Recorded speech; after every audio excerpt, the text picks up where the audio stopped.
And you're smiling just thinking about it. Oh So yeah. is your studio what you dreamed of? Did you It, get it right? uh, Oh,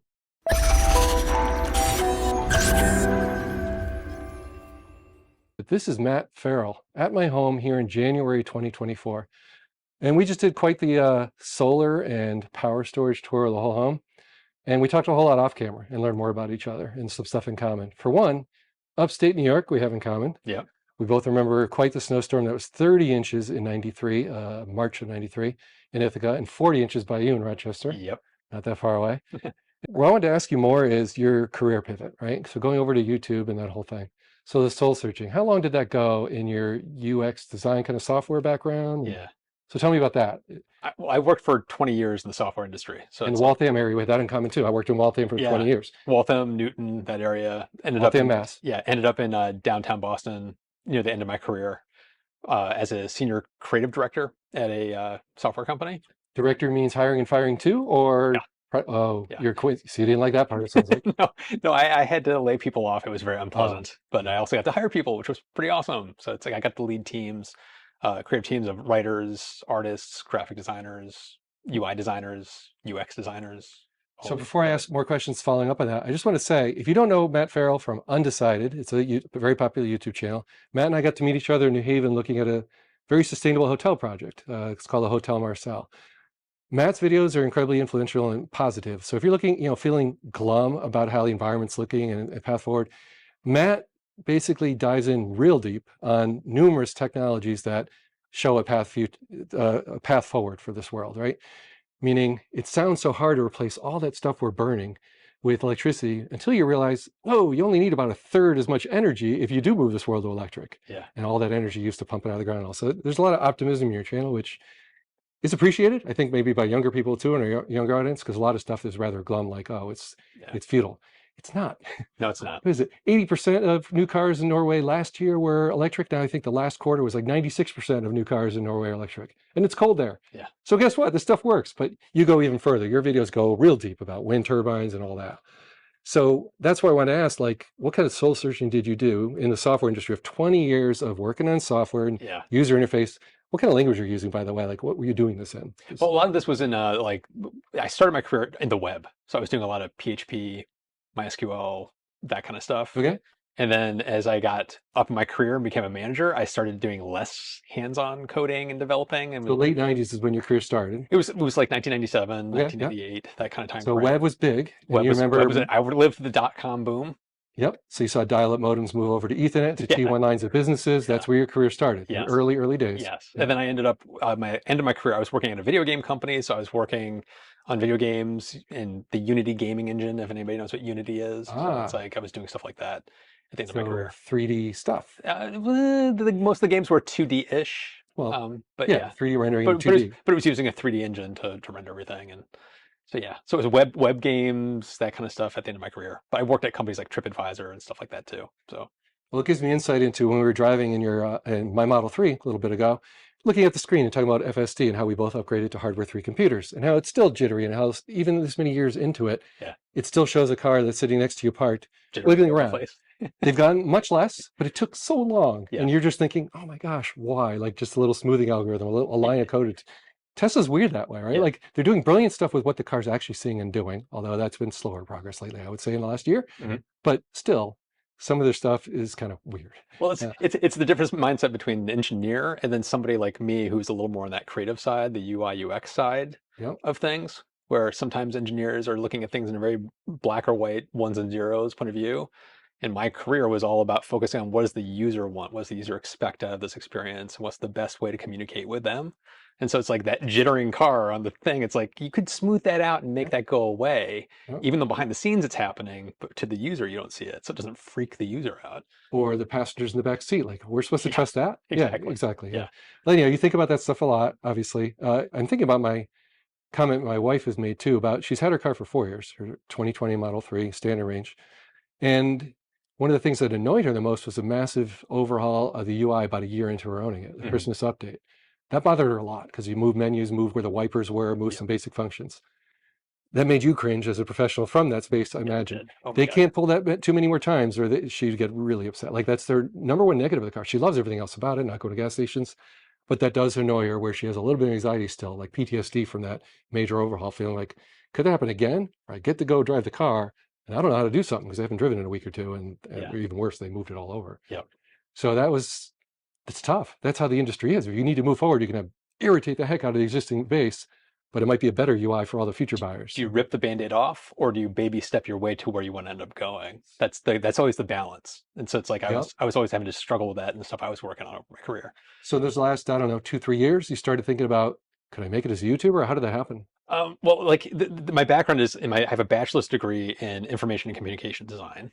So that's the tech side of basically what I ended up doing for a career. But then I have a passion for the arts. I have a background in art, music, theater, that kind of stuff. And I was a theater minor in college. And so I thought I wanted to go into the film and television. So I went to Emerson College in Boston and got my master's degree in video and audio production. So I have a master's in the arts, and then I have a bachelor's that's focused on basically communication and information design. All right. So after I got out of grad school, I decided I don't want to go into film and television. But the tech was there. Was this, right? So what year was that? I got my master's degree in 1997. Okay. So obviously, actually, it was 1999. I went to grad school in 1997. Yes. How many of those techniques carry into today's 4K world where you're doing a studio in your home? All of it. All of it. All okay. of it. So a lot of the basics are still there. So depth of field and all that. Yeah. So the final few years of my career, I was burned out. And, in the tech industry, sometimes you get job offers, people that you used to work with start a new company and they're like, hey, come work for me. So there was this period right near the end of my career where I was kind of like I had some job offers. The grass is greener. Oh, that's what I need. I'm burned out at my job. I could go get a new job. And then I started kind of doing some soul searching of like, I'm not burned out at the company. I'm just burned out doing what I've been doing for 20 years. So I want to do something different. So the passion of, well, I have this video editing background and I could just transition to doing some of this on YouTube. Why don't I start a YouTube channel? And so the original plan. What year was that? This was 2018, early 2018. And I said to my wife, I'm going to start a YouTube channel. And if things go well, I'm going to give myself 6 months. If things go well, I think I might actually try to quit my job. And then I'll do freelancing to make some money and then just really focus on the YouTube channel. And she was like, yeah, go for it. So did you have a name at that point? No, that's why that's one of the reasons I called it Undecided. Yeah, that's awesome. So I started the channel in July of 2018. A month into publishing videos, I published 4 videos. I got laid off from my job. Ooh. So this was the first and only time I've ever been laid off from a job. Happened to me recently too. Yeah. First time ever. Yep. But what's funny is I had been working in this industry for so long. I know the warning signs of when the layoffs are coming. And so you already had a conversation with your wife before it happened? It was not really.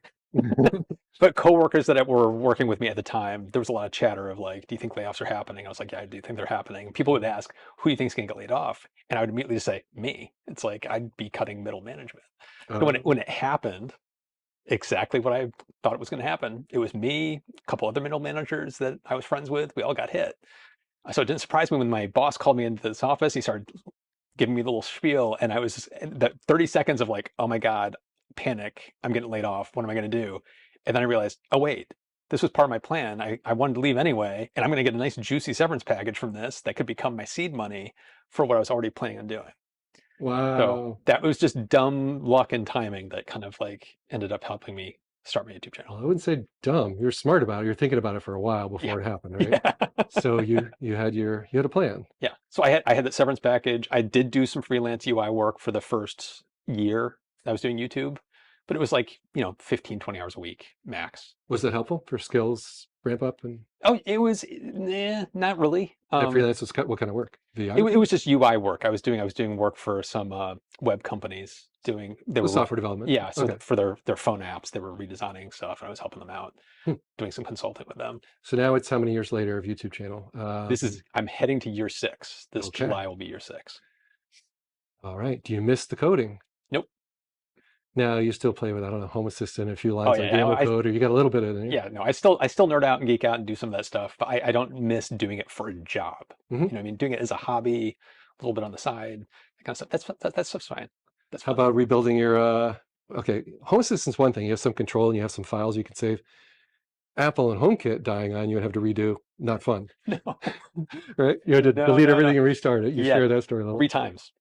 Okay. So that just I've makes you set it up cringe. 3 times. Yeah. So you just resent that because it's time lost. There's not a lot of joy in it. Did you learn anything, or you make it more resilient, or something after, or it's just annoying, just a Well, loss of time? one of the misfires that caused me to reset it was something wrong with the system. It was something wrong with Apple's system. Like the home pods and Apple TVs that work as the hubs got out of sync.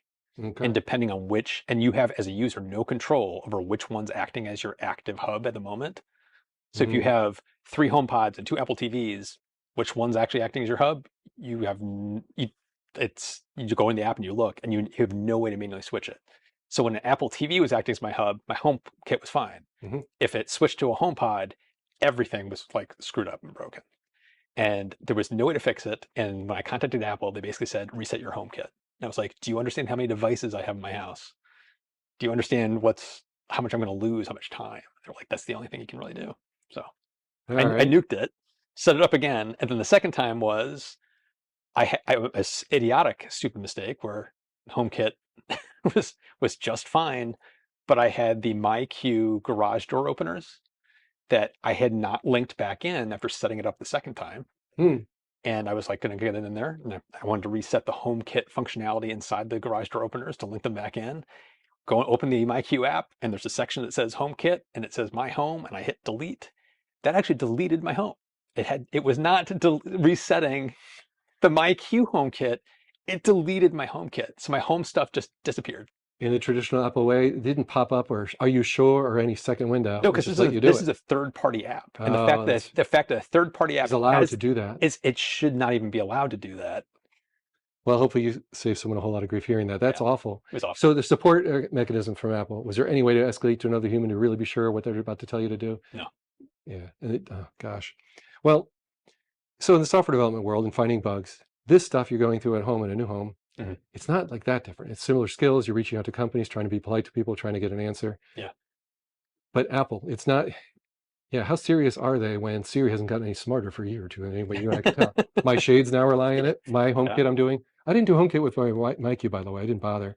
What value is there for you in that? You do some sort of automation with HomeKit? There's simple automations like like if we're away from home for more Let than you know. 15 minutes, it will automatically close the Oh, doors. if you just did oops and go. And oops, we forgot to close the garage door kind of stuff. Got it. There's a lot to what you do. You're setting up the whole studio. When you move to the new house, there's got to be a lot of joy in that. Some of it you got to buy new, some of it you didn't. Anything you did wrong in your old studio back near Boston as you moved more west in Massachusetts there, it must have been fun to get it set up right. The same feeling I had moving to a new house. Like you made mistakes in the other one, now you can fix it. Yeah. And you're smiling just thinking about it. Oh So yeah. is your studio what you dreamed of? Did you get it right? Uh, Oh, I don't know if I got it right. It's like I made new mistakes, okay. but it's like I did not repeat the old mistakes. And I've got my setup now is fantastic. It's like I walk into my studio, flick one light switch, and everything turns on. The Lutron Caseta. Yep. That's what triggers Yeah, software behind. yeah, That's triggering everything else. yeah. I have ceiling outlets because I have my lights are mounted to the ceiling, Mm-hmm. so I had outlets put on the ceiling. And so when I Of course you did. yeah, so when I pop that light switch on, those lights come on, and then everything else in the room is also on, like smart dimmer switches and smart switches. Everything kind of comes on. It's a much bigger room, so I can organize things the way I want it. It's still not perfect. Still got to work it out, but it's much better now.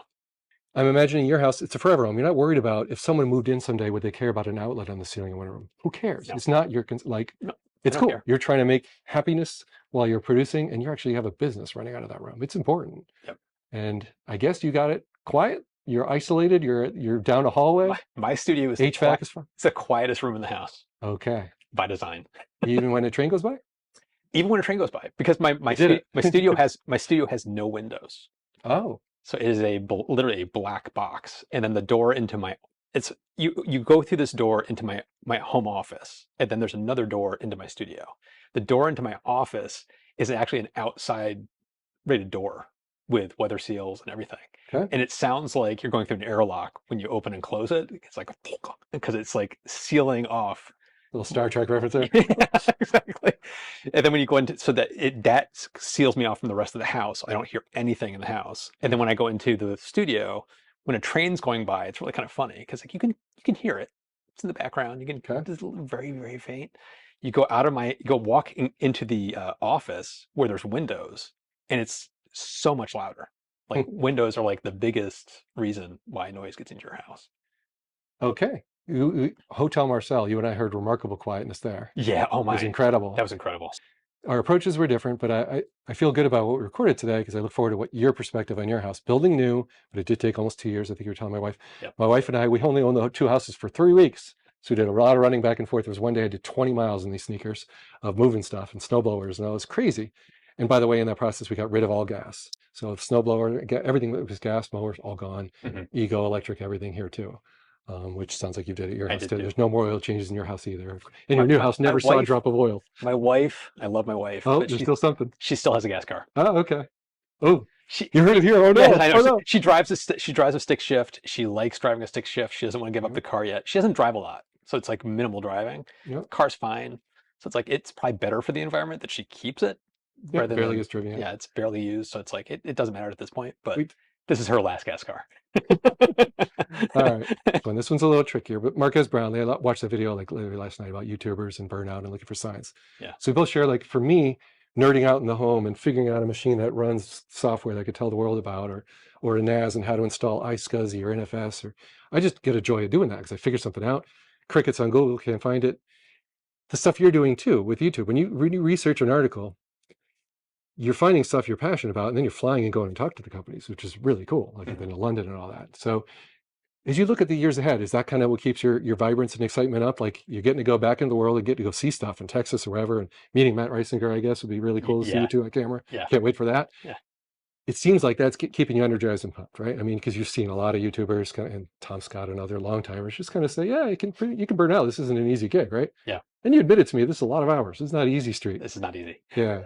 Your videos are enormously successful, but the algorithm also. Do you have optimism about the future and the way the channel's going, and your Patreon people help give you inspire new ideas, right? Oh yeah, I get a ton of ideas from Patreon. It's like it's almost kind of the life's blood for the feeding of ideas. It is kind of a slog. I think Marquez said it in his video where it's like it's kind of a rat race a little bit, where that's what it is. You're getting on this hamster wheel and you're having to run, and it's just a matter of figuring out how fast can you run. Are you running too fast? Are you going to burn yourself out? Do you need to slow down? So I'm constantly struggling with that, trying to figure out what the best cadence is for me. But one of the things, like I've always wanted to get out there more and meet people face to face, talk to engineers, talk to the people that are doing this crazy cool stuff. Like today, here we are. Here we are. Appreciate it. Yeah. So it's like this is what I want to do more of. I couldn't do it during the pandemic, so that kind of like forced me to stay at home. And now I'm able to get back out in the world again, like going to Vancouver to Fully Charged Live, and going over to the UK for the fusion stuff I did recently. And I went down to Texas to go to a solar recycling plant. So it's like it's that kind of stuff that gets me super excited. Yep. So that's keeping me going. All right. And I can imagine those first phone calls you talk to a new vendor, it doesn't exactly hurt when they see your YouTube channel how successful, right? It's starting to open doors for you more and more. Yeah. Hopefully that's getting maybe a little easier so you can keep focusing on handpicking, cherry picking the projects that give you the most joy. Yes. Yeah. And that's the good thing. It took you years to build it up. It was not easy getting there, but it seems like you're there now. And we always, just look forward to your videos. Your Patreon, your little meetups on Zoom, those have been cool. You've mentioned, I guess, a private Patreon video. We talked a little bit about the speed of your videos coming out. Maybe a little slower, but don't worry. It's just that's great, right? If it protects your work-life balance a little bit and your mental health and keeps you joy, your audience would not have a problem with a video not coming out every time with a perfect cadence or whatever, right? Right. Okay. Well, thank you for this chance to get a little more peek behind the scenes. If you haven't also already heard your recent podcast with your brother talking about your Ask Me Anything. Yeah. That was fun. What episode was that? What's it called? It was for Still to Be Determined. What was the title you gave it? Ask Me Anything or AMA? I think it was just AMA. Yeah. So look that up. Just AMA. It's a lot of fun. Yeah. All right. Thank you so much for your time and for coming here to check out the Tesla Solar, where we both just love sharing, knowledge with other people to hopefully save them some of the pain that we went through, but also never have them down about it. Encourage them to try anything. And you always encourage that, like start somewhere, do something. Yeah. Get an electric induction stove to start or whatever. Yeah. That's kind of how it went, in both of our lives, where you baby steps and then the big step. Yeah. We have that in common. The biggest project of our lives was our homes. Yes. We both did completely different approaches recently. So stay tuned for that. I can't wait to see what you come up with on how you balance the two wildly different approaches we each took. Neither is better than the other. I want to clear that up. For my wife and I had very specific needs and happened to have a house come for sale very close by, completely different circumstance in our personal lives. And that drove different decisions with different outcome. It feels like long-term you'll have, should have less maintenance because it's so darn new and you've gotten through the new adapter bugs. Ours is a 33-year-old home. Some stuff might happen, like a pump that just leaked on us during recording video. But I think in a year or two, we'll probably both be settled down where you're both quite pleased with what we did. Yeah. I'm still at that edgy spot where you got some rough edges. There's no one solution Correct. that works. It's going to be bespoke for everybody. It's just figuring out what works for you. Yep. But we are standing in, it was 15 degrees, I think it was 9 degrees last night, 15 degrees a day. We recorded outdoors. Yeah. This is the worst of winter and there's no electric. I mean, there's all electric, no gas in this home. So if nothing else you learned, in New England, yes, you can live completely electric. Yep. And if you look for a video on that 5 years ago, you couldn't find anything. Yep. People like you have made all the difference on that. So thank you again for your time.